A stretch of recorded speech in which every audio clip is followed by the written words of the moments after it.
नमस्कार दोस्तों, आप सभी को मैं मेरे श्री सत्यगाथा चैनल पर स्वागत करता हूँ। कल्कि भगवान आ रहे हैं, ये बात भविष्यवाणी ग्रंथ से लेकर भारतीय सिद्ध साधकगण और सारे पृथ्वी का भविष्य वक्ता यही बात कह रहे हैं। सभी कहते हैं कि एक महापुरुष अभी आ रहे हैं जिनके द्वारा पृथ्वी का जो गति अधोपतन की ओर हो रहा है या महाप्रलयमुखी इस पृथ्वी को रक्षा करेंगे वो महापुरुष, और एक स्वतंत्र ज्ञान देंगे हम मानव समाज को। भविष्यवाणी ग्रंथों पर वो महापुरुष को कल्कि अवतार के रूप में वर्णन किया गया है। तो वो महापुरुष के आने के संवाद हम सब सुनने के बाद हम क्या करें? कौन से मंत्र, कौन से नाम हम जाप करें ताकि हम उनके आशीर्वाद लाभ कर सकेंगे? कुछ जन भी मुझे ये कमेंट करके पूछे हैं। तो हम क्या करेंगे? कैसे अपने आप को प्रस्तुत करेंगे? भविष्यवाणी ग्रंथ पर लिखा गया है, जब स्वयं कल्कि भगवान प्रकट हो जाएंगे या जन समाज के सामने अपने आविर्भाव लीला करेंगे, सभी जन समाज उन्हें देख लेंगे, पहचान लेंगे कि यही भगवान है। तब वेद शास्त्र में वर्णित सभी मंत्र, सभी सिद्ध गुरुओं के प्रदत्त मंत्र, सभी नाम जो कि कृष्ण तत्व युक्त है, सभी देवी देवताओं की चालीसा स्तोत्र, सब कुछ निष्फल हो जाएंगे। उनको जाप करने से कोई भी फल नहीं देंगे। ये बात महापुरुष अच्युतानंद दास जी के पट्टा मडान पुस्तक पर लिखा गया है। मगर उनके प्रकट लीला तक सब मंत्र, सभी सिद्ध मंत्र, सभी नाम, सब कुछ सुफल दायिनी है।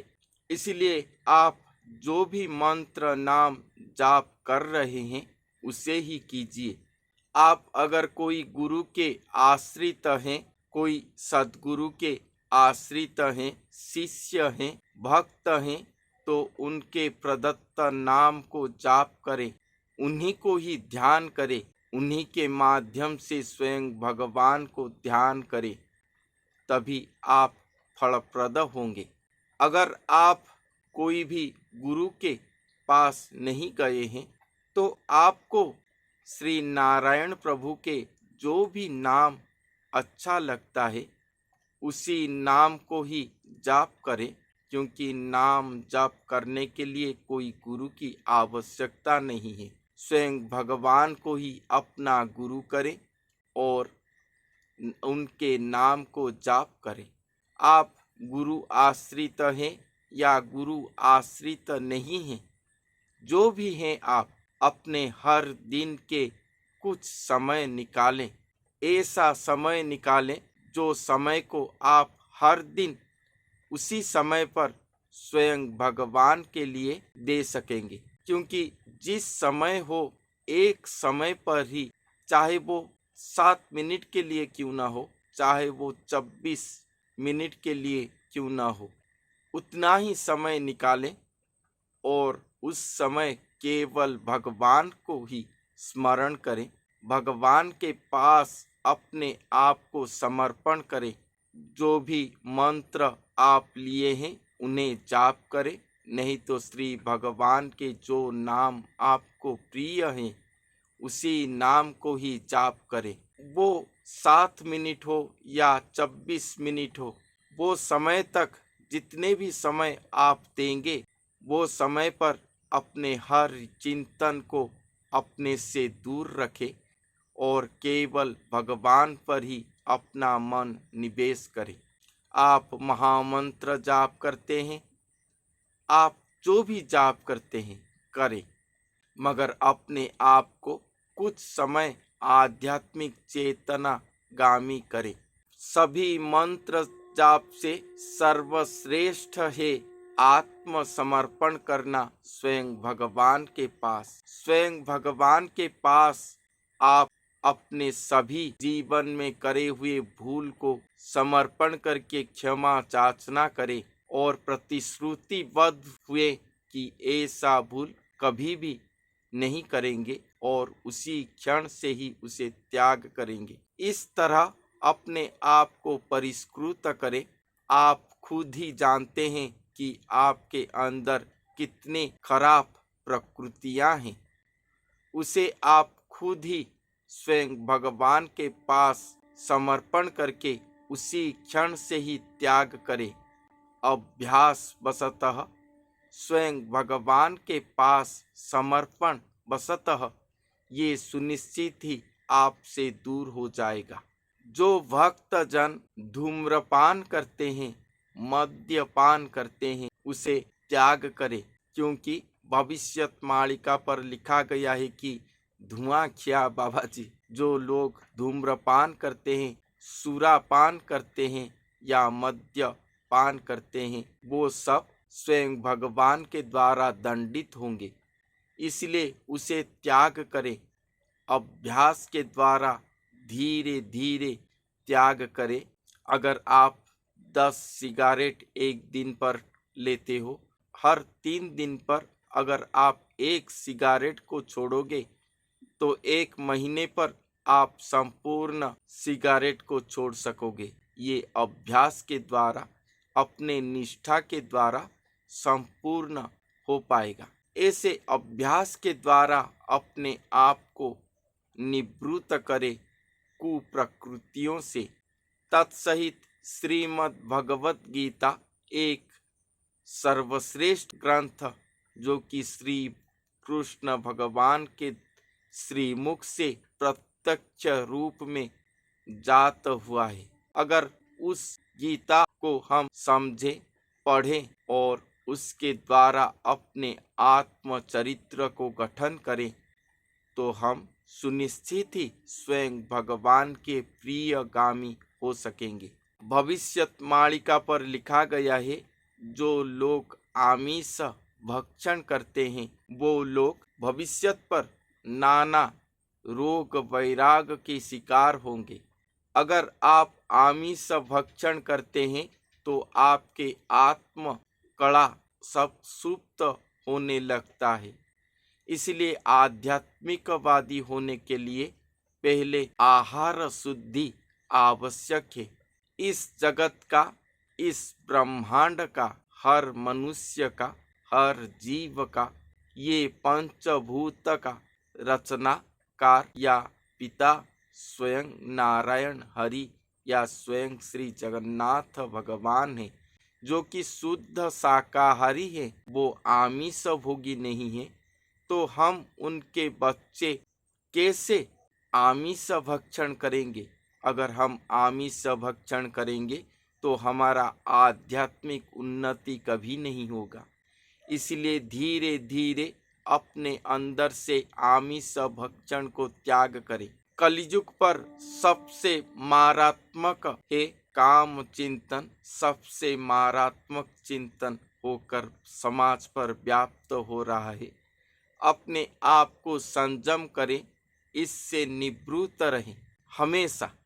अगर हम अपने आचरण विधि को परिवर्तन करके सुआचार युक्त होंगे, अपने चिंतन को प्रभुमुखी करेंगे, अभ्यास वशतः धीरे धीरे हमारे अंदर आध्यात्मिकवाद जरूर ही दृश्य होगा।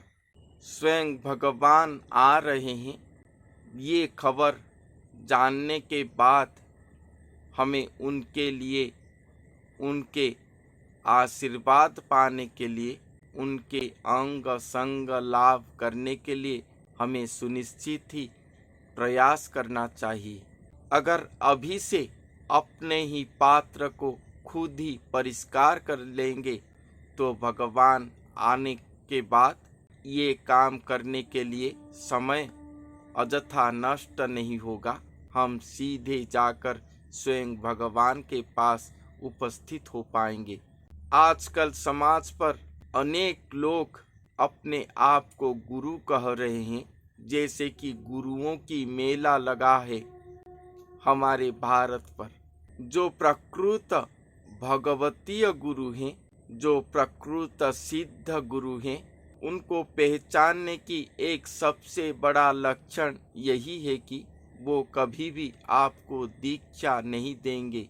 आप उनके शरणापन्न हो गए, आप उनके आश्रम पर पहुंच गए, तो जो आपको फौरन बुलाएंगे कि आओ मेरे मंत्र लो, तो वो उस तरह की गुरुओं से आप दूर रहें।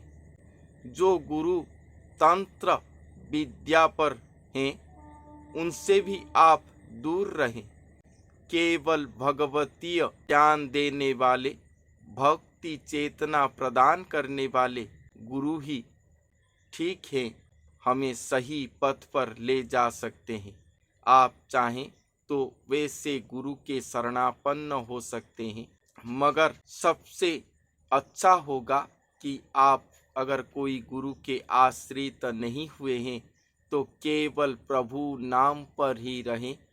श्री राधा कृष्ण राधा माँ के नाम को आप जाप कर सकते हैं। श्री नारायण प्रभु के जो भी नाम है आप जाप कर सकते हैं, उसे जाप करें, मगर हमेशा स्नान शौच शुद्ध होकर ही जाप करें, क्योंकि आप गुरु आश्रित नहीं हुए हैं।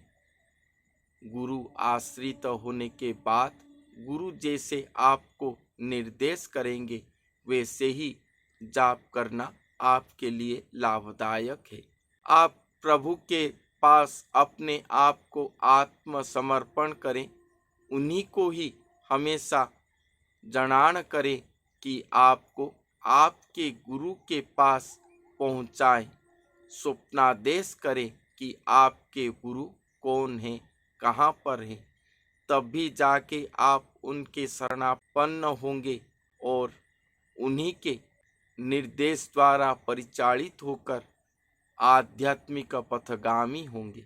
मगर जो गुरु अपने आप को भगवान कहते हैं, उनके पास मत जाएं, उनके नाव में जाकर मत बैठें, क्योंकि उनके आश्रित होने से जब स्वयं भगवान का आगमन होगा, प्रकट होंगे स्वयं कल्कि भगवान, उनके द्वारा वो गुरु सहित उनके आश्रित जन भी स्वयं भगवान के द्वारा दंडित होंगे। स्वयं भगवान तो स्वयं गुरु स्वरूप होकर आ रहे हैं, वो तो सारे जगत को दीक्षा देंगे, शिक्षा देंगे, सब कुछ ही देंगे। तो हम क्यों ना अपने आप को प्रस्तुत करें और उन्हीं के ही शिष्यता लाभ करें, ताकि हम सब दिव्यता को लाभ कर पाएंगे। इसी प्रचेष्टा पर रहें। स्वयं भगवान के प्रकट होने तक हम सब इंतजार करेंगे और स्वयं भगवान को ही जाप करेंगे, स्वयं भगवान के नाम को ही जाप करेंगे, उन्हीं को ही ध्यान करेंगे, उन्हीं के पास अपने आप को आत्मसमर्पण करेंगे। इससे सर्वश्रेष्ठ पंथा मेरे चिंतन से और कुछ भी नहीं है। किसी ने मुझे कमेंट करके कहा था कि क्या हम राधा माँ की नाम को जाप करना छोड़ देंगे। किसी ने कहा कि क्या हम महामंत्र जाप करना छोड़ देंगे। नहीं, ये मत करिए। आपको जो भी नाम अच्छा लगता है, आप जिनके नाम को जाप करते हो उन्हें ही जाप करो और स्वयं भगवान के पास हमेशा आत्मसमर्पण करो, ताकि उनके कृपा दृष्टि आपके ऊपर पड़ेगा और जब वो प्रकट होंगे हम उनके पास पहुंच पाएंगे और उनके सानिध्य पा पाएंगे। यही हमारा आत्म लक्ष्य है। हमारा आत्मा कोटि कोटि जन्म लेकर उसके पूर्व भाग्य पर इस समय देह धारण करके रहा है और इसी समय ही स्वयं भगवान आविर्भाव होने जा रहे हैं। ये सभी भविष्यवाणी का कह रहे हैं। अगर ये हुआ तो हमारा मनुष्य जन्म धारण करना अहो भाग्य की तरह चमक उठेगा।